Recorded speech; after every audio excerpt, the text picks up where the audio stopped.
Mock में scores नहीं बढ़ रहे हैं, उसके लिए क्या करना चाहिए?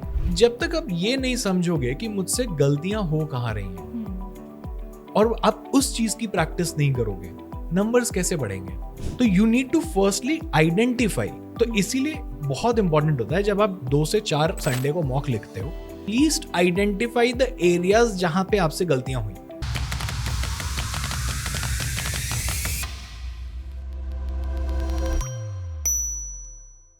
मैं प्रैक्टिस तो बहुत कर रही हूँ, हर सेक्शन की कर रही हूँ, टाइम बाउंड मैनर में भी कर रही हूँ, बट फिर भी मॉक में स्कोर्स नहीं बढ़ रहे हैं, उसके लिए क्या करना चाहिए?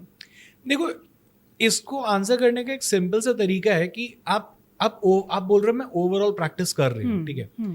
आपने इंग्लिश की भी प्रैक्टिस की, सीआर की भी की, जीके की भी की, लीगल की भी की, मैथ्स की भी की। जब तक आप ये नहीं समझोगे कि मुझसे गलतियां हो कहाँ रही हैं और आप उस चीज की प्रैक्टिस नहीं करोगे, नंबर्स कैसे बढ़ेंगे?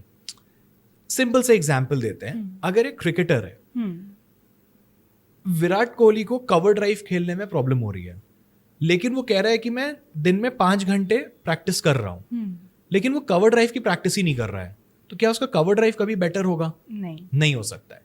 सो you need to identify your problem area.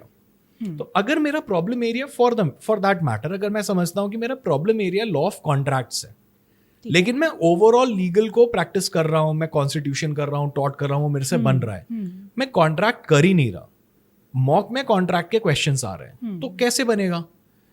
तो you need to firstly identify. तो इसीलिए बहुत इंपॉर्टेंट होता है जब आप 2 से 4 संडे को मॉक लिखते हो, चीजें काफी फ्रेश रहती हैं, आप एटलीस्ट ये देखो, उसके बाद घर वापस जाने के बाद थोड़ा सा बैठो और बैठ के समझो कि यार एक बार don't solve it again, but at least identify the areas जहां पे आपसे गलतियां हुई।